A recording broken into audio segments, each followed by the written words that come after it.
Project Cars 2, gameplay, car list, track list, we've seen it all. We've seen the trailer, we've seen the E3 footage, and we've seen the footage from Gamescom. Newsflash, douchebags, once again I'm back.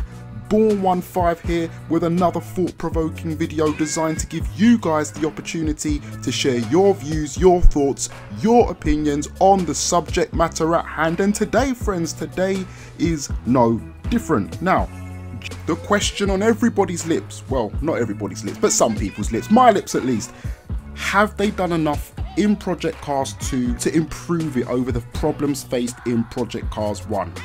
Is Project Cars 2 worth you spending your money on? January 2017, at the start of the year, looking at the roadmap of racing games to be released, and believe me, there was a lot.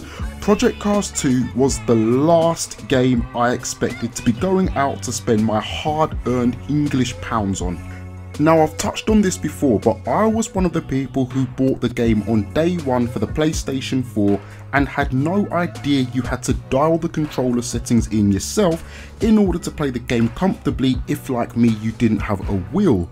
Now, just to be clear, this wasn't simple button remapping, it was a bit more advanced, things such as dead zone settings and more. A decision which I feel, regardless of how you look at it, was silly, as it should have been working and calibrated with all dead zone and other settings preset and optimized by default to controller out of the box, due to the fact that there are far more people who don't have a wheel than there are of those who do. You port your game to console, you have to cater to console controls, or else what's the point? Now, before the sensitive people start reacting, notice I picked my words very carefully. I didn't say it doesn't work with a controller, I'm simply saying that if you port your game across to console, then configuring the setup to work with controllers out of the box should be standard procedure. It should be an expectation, not something that the user themselves would have to figure out with no warning and then go searching all over the internet and Googling and YouTubing for answers. Now, as a result of being unable to play the game, I got rid of it after seeing lots of other people having the same issue. Wrongly, but understandably, assuming it could only be enjoyed with a full wheel setup, meaning I made a financial loss on a product I didn't even get to enjoy, especially as I was massively excited about the game pre-launch. Now, I have no confirmation of this, but I'm guessing they sorted the controller issues out as part of an update later on down the line, so those of you who picked the game up much later may not have experienced these issues, and those who stuck with it may have seen an improvement. Now, feel free to let me know in the comments if either of the above was the case for you. But moving away from the controller issues, as reported by other YouTubers and people in forums and across other forms of social media, the game had other issues as well, such as what you're about to see on the screen right now.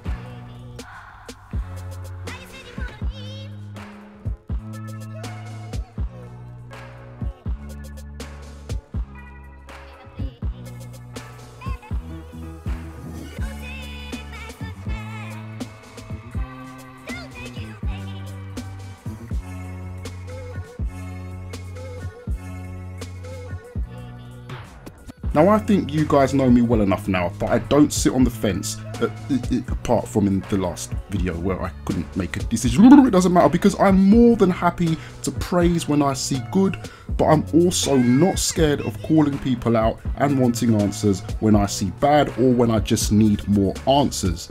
So it begs the question, why have I never made a video going in on Project Cars 1? Well, to be honest, it's all about timing. I only started putting out the Bourne Opinion series about 3 months ago, which I felt, looking at the distance in time from Project Cars 1's release against the short distance of time left before Project Cars 2 is in stores, it made no sense for me to hammer them, bringing up issues that I had in the first month of a game which is now, what, 2 or 3 years old? It just didn't make sense in my mind. Instead, I've been focusing my attentions and energy into extracting as much information as I can for Project Cars 2. Now, as you all know, I'm a small YouTuber. I have no affiliation to Slightly Mad, Ghost, Turn 10, Playground, Polyphony, Ivory Tower, or anyone else for that matter. I don't have any contacts, I don't get given any early builds, I have no non-disclosure agreements, I don't get invited to any events. I'm just a regular guy, okay? No different to you fellas. So to form a bit of an opinion, I've been watching some bigger YouTubers play early builds of Project Cars 2, watching them go through all areas of the game, not only on the track but also regarding the menu options and the interface itself.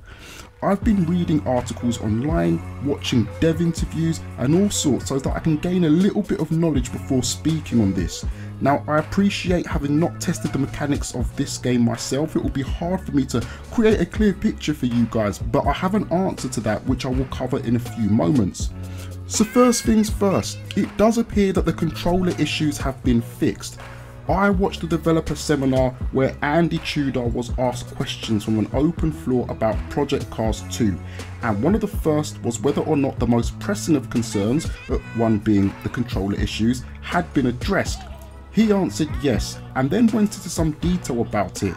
Then gave the usual PR friendly bit about ensuring the game is accessible to all, blah blah blah blah blah. Now, I wanted to find out more about this and decided to watch a video by Game Riot. Now, Game Riot, for those of you who don't know, is a huge YouTuber with millions of subs. Now, he managed to get an early build of the game and he's very honest in his opinions.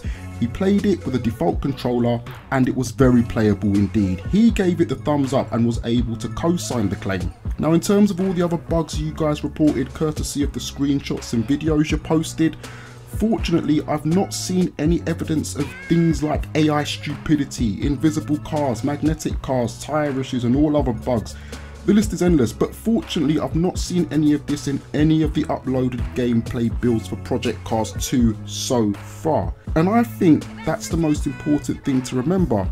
These are builds tested by the community. I'm not talking about the promo sections of the game, all made to look good in a controlled environment at E3 and Gamescom where they only allow you to see what they want you to see. I'm talking real raw in-game footage played by people other than devs. So this bodes well. Now, in terms of gameplay options, we know it has the largest track roster of any console-based racing sim. We know it has the most advanced dynamic seasonal weather changes. We know it has fantastic variable track conditions. We know it has a multiplayer online esports focus as well as a single player career. We know it supports 4K and VR. So if you add all of that to what seems to be an improvement by way of reducing bugs, then again, it's looking pretty positive, chaps. Now, one thing I want to say, and this is important, so listen clear. Guys, it's 2017. It's almost impossible for software developers to make products that don't have a few bugs here and there. It's the reason why your mobile or cellular device has updates that come through post-launch to correct these things. This wasn't the case around 10-15 years ago, as phones were nowhere near as advanced with the amount of capabilities they have now, and the same applies to gaming. The issue is, where your phone for the most part is still usable, even with bugs, when it comes to games, we should expect them to be playable at least until these hard-working devs get around to fixing the reported issues. Now, I'm not going to tell you guys to go out and buy Project Cars 2, nor am I going to tell you not to buy Project Cars 2. I'm going to give you some advice, which is to consider waiting until the full retail version is released and have a look to see how it plays physics wise, to see if all the positive points I have raised still stick. Look, let's be real for a minute, yeah? Some of us have kids, low income, bills to pay, mouths to feed, school and college books to buy, and spending £50 or $60 on something that you can't get a full refund on, even if it's deemed faulty and unplayable, is just not a risk that many people can afford to take. Now, personally, I pre-ordered the game last week and will be happy to be the sacrificial lamb on this one. I'll take one for the team, guys. Yeah, not in that way, right? Behave yourself. But no, I'll definitely go out there and upload my own gameplay for you guys to see for yourselves, which will give you guys the power to make an informed decision on whether or not it's worth you investing in. I'm cautiously optimistic, but regardless, don't worry fellas, your boy BOURNE has got your back on this one. For real, for real. And that just about wraps things up for another video, fellas, and ladies as well, because I know there's a handful of women who watch these videos, girls as well. But anyway, once again, thank you so much for coming out and listening to the video. Thank you for listening to my opinion. As always, I encourage you to share your opinions down below. What do you think of what you've seen from Project Cars 2 so far? Have you already gone ahead and pre-ordered it? Are you someone who's curious but still undecided, which is understandable? Hit the like button if you're enjoying these opinion-based videos and discussions that we're having. I'm trying my hardest to keep this series going until all these games drop, you know, give you guys something to watch in the interim. The subscribe button, don't forget to hit it, as well as the notification bell so you know exactly when the next episode is dropping. The AutoBOURNE magazine, don't forget to check that out for your latest car reviews and head-to-head showdowns. And in the meantime, I'll see you when the next video comes out. Take it easy. Peace. Do you like car reviews? Do you check out power tests? Are you a fan of head-to-head showdowns? How about having them all tied together in one convenient place?